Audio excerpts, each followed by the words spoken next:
autor del libro Yo no fui, todo estaba en el cerebro. Qué interesante ese título, Carlos. ¿Cómo estás? Bienvenido. De verdad, muchísimas gracias por la invitación y de verdad vamos a llevar a todos los radioescuchas pues toda esta información que estamos bajando desde las neurociencias. Digo bajando porque en realidad mucha de esta información todavía sigue como que en las nubes, no terminamos de aterrizarla en el contexto familiar, en el contexto laboral, en el contexto social. Y esa es la responsabilidad que he asumido la responsabilidad de difundir todo con respecto a las neurociencias y cómo puede mejorar nuestra calidad de vida.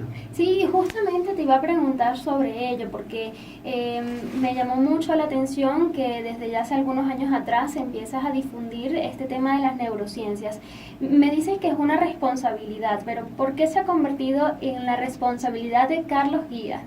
Sí, esto es importante. Yo estudié educación como mi primera carrera y estudié educación precisamente porque no me gustaba la educación, no me gustó la forma como me la impartieron y quería hacer algo diferente. Somos dos entonces. Ah, ok. Y creo que muchos radioescuchas deben estar levantando la mano por ahí. ¡Yo también! Tampoco hay que satanizar a lo que es la escuela ni el colegio, pero sí hay que hacer críticas constructivas para ver si podemos mejorar sobre todo lo que tenemos como resultado a nivel de sociedades y a nivel de producto que llega a la empresa. Y todo pues, es perfectible, podemos mejorarlo. Entonces mi intención de estudiar educación no es destruirla, por el contrario era contribuir a hacer cosas diferentes. Pero mientras estudié educación me di cuenta que estaba estudiando educación con un currículum de 1960 y yo estaba estudiando en los 90. Entonces resulta que no estudié filosofía, sino historia de la filosofía. No estudié historia, sino historia de la historia. No estudié castellano, sino historia del castellano. Y total es que no veía que se aplicara a mi contexto. A la realidad, ¿no? Correcto. Entonces resulta que contenido sin contexto es estéril, totalmente. Y eso fue lo que me di cuenta. Entonces empecé a hacer cambios, empecé a dinamizar el aula, a dinamizar el aprendizaje, la enseñanza, que son cosas muy diferentes. Recuerda que yo puedo querer enseñar a mi perro a hablar. Eso es una cosa, pero que él aprende es otra. Esa es otra. Esa es verdad. Entonces muchas personas creen que porque están enseñando el otro está aprendiendo. Y no es verdad. ¿Y dónde entra en juego este tema de la neurociencia, que además es algo bastante innovador, porque en los últimos años es que viene dándose este boom de las neurociencias, ahora la usan hasta para todo, para vender, para liderazgo, todo, ¿no? Liderazgo, neuromanagement, de verdad sí, se ha convertido en una moda y por eso es que era asumido como una responsabilidad. ¿Por qué? Porque resulta que ahora tenemos una cantidad de tecnología que estamos desarrollando, también estamos desarrollando fármacos y muchas personas no terminan de saber qué es lo que se está desarrollando en sí. Y esto va a tener una consecuencia social que va a implicar la ética y la moral. Por lo tanto, hay que empezar a bajar esta información para que el público en general pueda saber de qué estamos hablando. Esas tecnologías, cómo van a cambiar la forma como percibimos las emociones o el pensamiento. Entonces, definitivamente es una responsabilidad que toda persona que es divulgador de la neurociencia, en mi caso porque fui a España y quise estudiar esto en la Facultad de Medicina siendo docente. Y fue bien extraño, estaba junto con mi esposa que también es docente, y fue una experiencia hermosísima porque pudimos comprender cómo funciona el cerebro de un estudiante. Y yo decía, Dios mío, entonces ¿cómo hacen los docentes para impartir la clase si carecen de muchos de estos datos? Entonces ahorita estamos sumamente agradecidos, por ejemplo, con la red salesiana, porque estamos dictando talleres en toda la red a nivel de Ecuador. En Colombia tuvimos también la oportunidad de hacerlo con varios colegios, en Panamá en varias universidades, y así vamos por el mundo dictando talleres. Ahorita tenemos un proyecto en Chile con un laboratorio de neurociencias, en donde se mide precisamente la función ejecutiva de los líderes de empresas, y es algo bien innovador, que también queremos traerlo acá a Ecuador. ¿Y qué ha aportado las neurociencias en los últimos años? Interesantísima tu pregunta, porque la respuesta es contundente. Fíjate que la filosofía tiene 2000 años tratando, por ejemplo, de comprender por qué la mujer funciona como funciona. Y resulta que la neurociencia nos da unos datos, unos aportes que tienen que ver no solamente con la parte hormonal del cerebro, porque el cerebro femenino está bañado de unas hormonas diferentes al cerebro masculino, pero también ahora sabemos que hasta la 7ª o 8ª semana de embarazo, por ejemplo, todos venimos con un patrón de ser hembras. Solo que en la 7ª o 8ª semana las gónadas van a pasar a ser ovarios o testículos. Si son testículos se va a liberar testosterona. Y va a haber unos cambios bien significativos a nivel del cerebro, no son tan profundos como lo creemos, no es que el cerebro masculino y femenino sean diferentes. Si tú los pones en una mesa, no vas a distinguir cuál es cuál. Pero sí hay unos cambios fisiológicos anatómicos que van a variar en la respuesta que tiene un hombre a que tiene una mujer. Y esto es significativo que lo sepamos porque podríamos reducir hasta lo que serían los conflictos de pareja. Entonces, desde eso hasta, por ejemplo, últimamente sabemos que la estimulación transcraneal profunda lo que hace es que un adicto al crack o a la cocaína pueda dejar de ser adicto en pocas sesiones, porque se estimula precisamente la zona frontal del cerebro y allí es donde están las funciones ejecutivas, lo que hace que la persona se inhiba de seguir consumiendo. Imagínate los aportes tan grandes que puede hacer, pero además ahora sabemos que existe la forma de pasar pensamientos por vía Wi-Fi. Y esto es trascendental porque tú dirás, oye, pero ahí llegamos ya. Y bueno, llegamos allí y ya hemos llegado a más, de hecho. Entonces ahora la pregunta es, ¿cuáles son las implicaciones sociales, éticas y morales que va a tener esto en nuestra sociedad? Entonces hacia allá es que tenemos que empezar a revisar, porque se nos vienen cambios bien profundos, porque estamos cambiando el único órgano que nos hace ser lo que somos. El cerebro, ¿no? A ver, ¿y por qué hablas siempre de la mujer? Lo pregunto porque recientemente realizaste en Quito un taller sobre potenciando el cerebro femenino. ¿Qué tenemos las féminas? Sí, bueno, cuentan con un cerebro bien sofisticado, tal cual como el hombre también.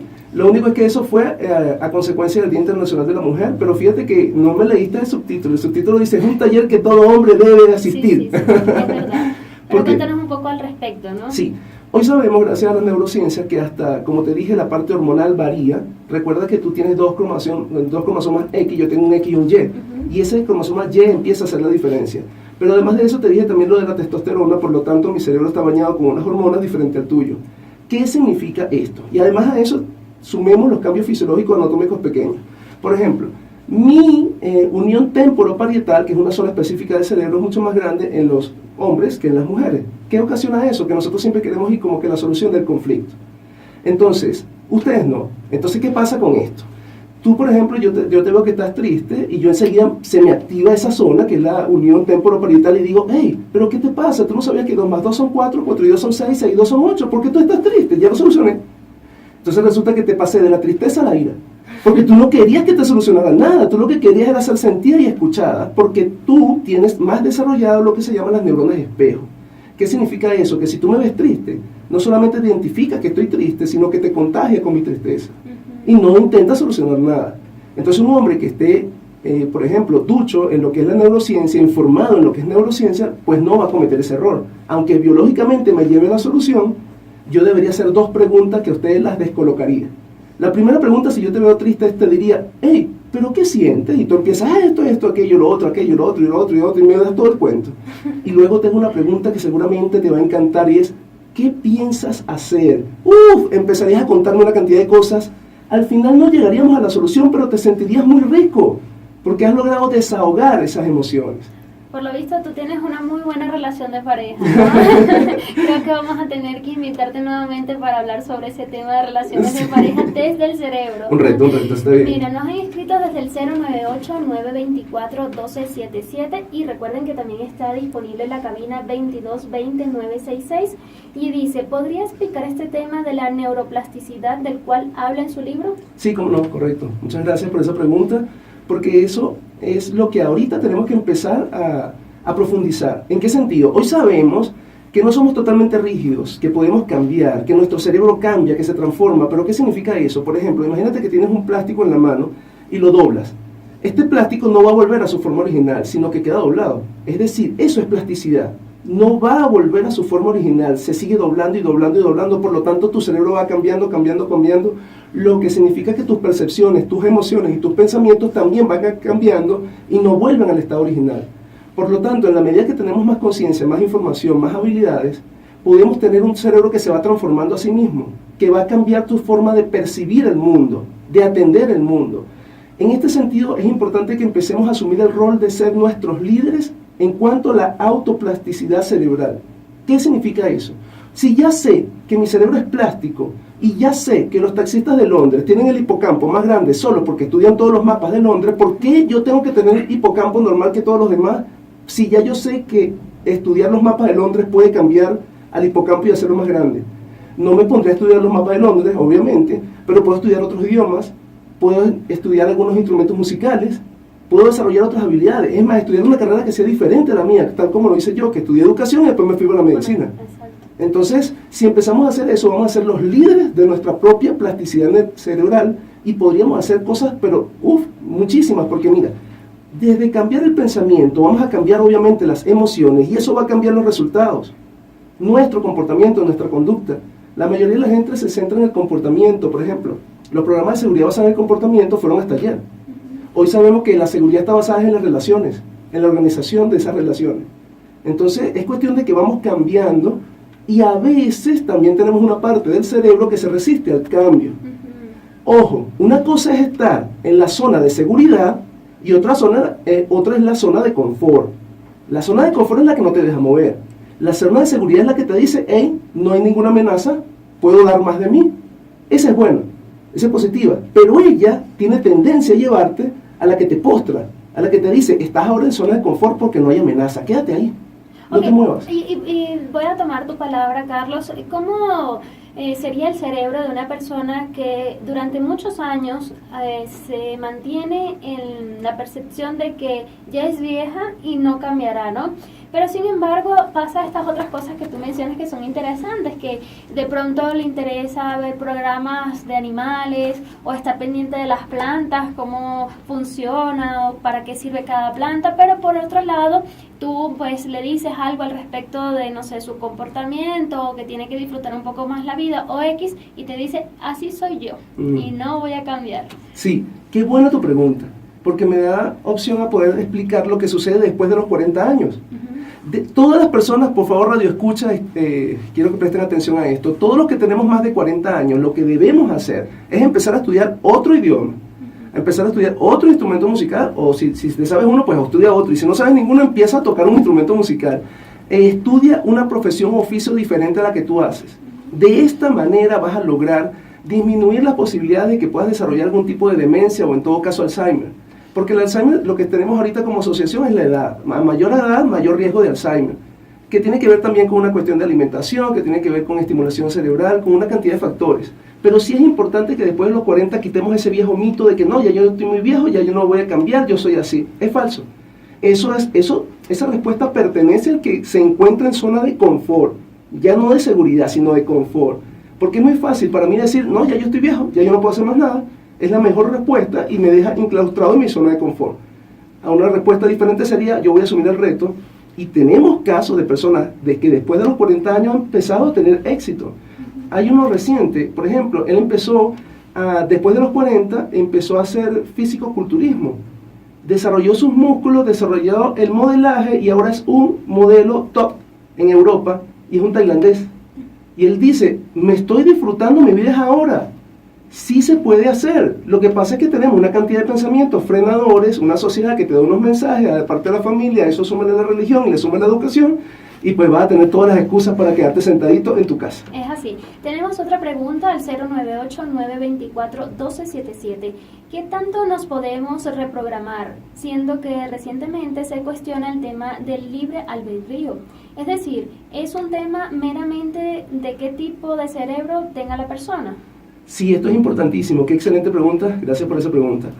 El tema del libre albedrío. Hoy sabemos que si nuestro cerebro es química y física, pues obviamente los resultados de él, que son las emociones y los pensamientos, van a resultar de esa química y esa física. Por lo tanto, diríamos, ¿hasta qué punto tengo libre albedrío? Si lo que funciona son allá dentro esas moléculas, ellas empiezan a girar o a funcionar y ellas dan los resultados. Pero resulta que ellas van a funcionar en cuanto a las creencias, aprendizajes previos que yo tenga, mis memorias. Entonces resulta que si mis memorias es los mensajes tradicionales sociales que te van colapsando, que te van de hecho coartando, entonces obviamente no voy a tener un libre albedrío quizás más amplio que otra persona que pueda tener un bagaje de información, un desarrollo de habilidades, varias carreras por ejemplo, u oficios. Esa persona va a tener quizás un libre albedrío diferente al que tiene alguien que está estancado en cuanto al conocimiento. Entonces, lo que va a diferir que puedas tener más o menos libre albedrío va a ser la mayor o menor en cantidad de información y habilidades desarrolladas y destreza. Eso es lo que va a pasar. Mira, Carlos, este tema está súper interesante. Si hubiera sabido, pues te hubiera llamado desde las 2 de la tarde. Tenemos que hacer una pausa musical brevísima porque además yo la elegí de 2 minutitos. El tema Dulcito de Coco se llama, de Vicente, justamente a Carlos Guía, quien gracias a que trae su libro, pues nos va a dar una lista de consejos. Así que toma ya datos, busca lápiz y papel o aprovecha la tecnología y escribe en tus notas del teléfono. Adelante, Carlos. Vale, me voy a tomar el atrevimiento de citar, así que por favor voy a leerle unos cuantos recomendaciones que son resultado de años de investigación de la neurociencia. Recuerda que la neurociencia moderna tiene entre 30 a 40 años dando aportes. Entonces, uno de estos aportes son los siguientes. Si quieres tener una mejor calidad de vida, por favor, escucha con atención lo que te voy a decir. Camina al menos 30 minutos al día y realiza al menos de 2 a 3 ejercicios fuertes, que puede ser o bailoterapia o puede ser, por ejemplo, aeróbicos. ¿Ok? O vóley, que a ustedes también les gusta mucho el vóley. Los he visto, por ejemplo, personas de la tercera edad en la Carolina, y te digo, casi se me cae la baba, por así decirlo en esta expresión, porque veo a estos adultos mayores allí jugando como unos niños, y de verdad los felicito. Por favor, ni fumar ni consumo de alcohol en exceso, aunque mucha gente mira, pero es que mi abuelo fumó hasta los 80 y no le pasó nada, pero eso son excepciones a la regla. En realidad, la verdad es que el cigarrillo hace un daño tremendo. El beber en exceso puede intoxicar las neuronas y la va matando lentamente, así que por favor, eso no. O sea, pero cuando hablas del cigarrillo, no porque fume, no me gusta fumar, pero para los que nos escuchen, pueden de pronto fumarse uno al día, o lo ideal es no.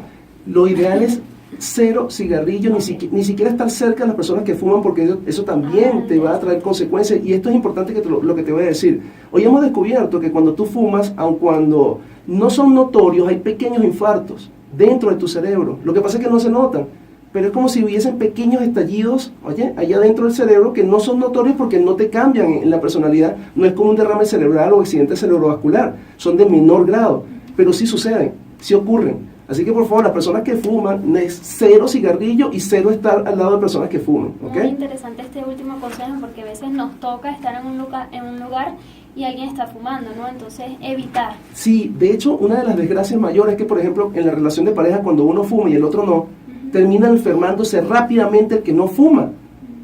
Y cuando va al médico le dice, oye, mira, pero tus pulmones están como un fumador avanzado. Claro, porque es que está fumando no solamente lo que bota la otra persona, que es el CO2, más la nicotina y todo lo que trae el cigarrillo de químicos. Porque recuerda que un cigarrillo tiene más de 900 químicos. No está fumando tabaco, por Dios. Está fumando es químicos. Wow. Así que mucho cuidado con esto. ¿Bien? Interesantísimo. Bueno, vamos a continuar con los consejos. ¿Qué más me trajiste? Sí, debemos comer alimentos ricos en omega, tales como el pescado, frutos secos, frutos rojos. Eso estuvo muy de moda y todavía seguirá de moda, porque es verdad. No es una moda. No es una moda, la cosa es en serio. ¿Okay? Así que por favor presten atención en lo de la alimentación. Vamos a tomar una copa de vino al día, pero no se vale acumular la botella para el viernes, por favor, no hacer trampas, porque lo de la copa de vino tinto, además de ser digestivo, es también antioxidante para el cerebro. Mira esto. Así que esa copita de vino tinto puede haber sido esos secretos de nuestros abuelos que llegaron a una edad de 92 años lúcidos. Y tú dices, wow, pero ellos siempre tomaban vino. Sí, pero no se tomaban la botella de vino, tomaban su copa de vino para hacer su digestión y para hacer una función que a lo mejor no sabían, que era antioxidante para nuestros órganos, como el cerebro. Wow, ¿Okay? Sí, después de los 40 años, como ya lo dije, por favor estudiar otro oficio, un instrumento musical, otros idiomas. Esto también es importante, de hecho ya yo lo estoy haciendo. Ahorita estoy en un curso de alemán y uno de inglés. Wow. Así que hay que empezar a darle retos y exigencias al cerebro. O ¿bien? Practicar o estar en algún curso, taller, de alguna manera aprender cualquier cosa, ¿no? Sí, oficios nuevos también, claro que sí. Por ejemplo, si nunca has tejido, empieza a tejer. Exacto. ¿Okay? Hay algo importantísimo con esto, porque hay un mito. Recuerda lo del crucigrama, el sudoku, que era importante para el cerebro, no lo deja de ser. Porque, por ejemplo, si yo nunca he hecho crucigrama y sudoku, y yo empiezo a hacer crucigrama y sudoku, yo me estoy beneficiando muchísimo. Pero cuando yo tengo 20 años haciendo crucigrama y sudoku, ya el beneficio no es igual. Porque ya soy un experto en la materia, ¿ok? Así que hay que hacer cosas novedosas, cosas que realmente representen un reto cognitivo para el cerebro, ¿bien? Importantísimo, las relaciones sociales y sobre todo, por ejemplo, ¿tú quieres saber cuáles son las mejores psicólogas o psiquiatras de una mujer? Son sus relaciones sociales. En la medida que la mujer tenga círculos sociales, eso va a ser prevención en una cantidad de cosas en ella, porque la mujer de por sí es comunicativa. Así que si quieres tener un estado emocional, ¿okay? Un estado cognitivo muy sano, por favor, no descuides las relaciones interpersonales, sobre todo en mujeres. Sí, aquí también hemos hablado muchísimo, porque desde la psicología positiva promovemos justamente las buenas relaciones sociales. Pero mira, antes que se nos acabe el tiempo, porque ya nos queda literalmente 1 minuto y medio, así que vamos a dejar los consejos a un ladito para que la gente se enfoque en comprarte el libro. Cuéntame un poquito sobre ese libro, rápidamente. Bien, mi tercer libro se llama Yo no fui, todo estaba en el cerebro. Ajá. Y se debe a que muchas personas creen que son un yo y no se han dado cuenta o no han caído en cuenta en que en realidad son su cerebro. más que un yo, porque el yo de hecho es una instancia que las culturas, por ejemplo, algunas filosofías y algunas culturas decían que era maya, que era algo que no existe en realidad, que era una ilusión. Y hay una psicóloga británica que nos explica que más que una ilusión que no sea real, significa que es diferente. Por ejemplo, cuando tú vas en el vehículo y ves como un espejismo, que ves como que el agua está, como que la carretera está con agua, Ajá. te das cuenta que a la medida que te vas acercando no está el agua. Entonces significa que no es que no lo viste, sino que fue producto del motor cerebral que te dio a esa imagen. Así que ese yo no es otra cosa que el producto de un motor cerebral, pero no es todo el cerebro, o sea, no es todo tú. O sea, Karina no es solo un yo, porque el problema es que te secuestra. Entonces Karina ahora es mujer, entonces defiende a la mujer. Karina ahora tiene una religión X, defiende esa religión X. Que tiene un partido X, defiende ese partido X. Y Karina va expandiendo el yo, hasta que Karina se pierde dentro de ese yo, esa identidad, que te hace una cárcel con barrotes. Es la peor cárcel que puede vivir una persona. Así que por favor, deja de creer en todo lo que piensas. Deja un espacio para la duda, para la incertidumbre, y date cuenta que eres tu cerebro. Sí, realmente las creencias es el peor enemigo del hombre, ¿no es cierto? Y bueno, una de las formas de contrarrestarlo es haciendo muchos ejercicios cognitivos que entren a esta reflexión que tú dices. Y bueno, también una de las herramientas que hablaba anteriormente, que seguramente escuchaste, que son el optimismo, que es el estilo de pensamiento, Claro. cómo esto promueve nuestro bienestar, ¿no es cierto? Así es, correcto. Importantísimo cuando hablamos de optimismo, dejar en claro que no es el optimismo ingenuo. Ajá. Eso de que yo estoy, por ejemplo, en un gran trancón, tengo que llegar a las 8, ya faltan 5 minutos para las 8 y digo, no, tranquilo, yo llego. No, no vas a llegar. En realidad, matemáticamente, ni siquiera vas a llegar. Entonces es un optimismo ingenuo que de hecho es un saboteador del verdadero optimismo. El verdadero optimismo es reconocer, oye, mira, voy tarde, voy a ser proactivo y voy a hacer algo con esto que me está sucediendo. Eso es ser optimista, ¿ok? Es estar más aterrizado, más consciente de que puedo realmente cometer errores, tengo que aceptarlo, no tengo que responsabilizar a los demás de mis errores, y eso me hace más optimista, porque la mayoría de nosotros andan en estados que no son el optimista, sino en estados resentidos y resignados. ¿Qué significa eso? Que, por ejemplo, estoy llegando tarde, pero es que eso es culpa del alcalde que tiene toda esta cantidad de cosas que no sé qué, entonces voy echando hacia afuera todas mis responsabilidades. Entonces, aparte de eso, entonces soy resignado. Entonces, bueno, me resignaré a llegar tarde, pues entonces voy a llegar tarde, ¿qué más voy a hacer? No voy a hacer otra cosa. Entonces, hay que salir, esta sociedad tiene que salir, y eso lo va a lograr entre las neurociencias, la educación y estos espacios como los que tú me estás ofreciendo.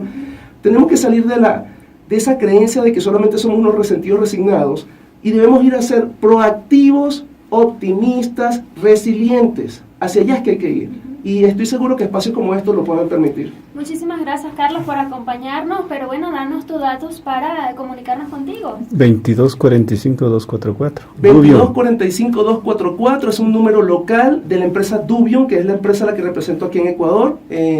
Voy a repetir el número. 2245-244. 2245-244. Muy bien, también nos pueden revisar en dubium.com, Dubium con B alta, con M. Y también me pueden buscar por Soy Carlos Guía, guía como guía telefónica. Soy Carlos Guía en todas las redes sociales, ahí vas a poder ver videos, ver actividades, demostraciones, talleres gratuitos para que puedan beneficiarse todos con estos conocimientos. Carlos, ha sido un placer, ojalá podamos tener un nuevo encuentro acá en este espacio de Radio Casa La Cultura Ecuatoriana.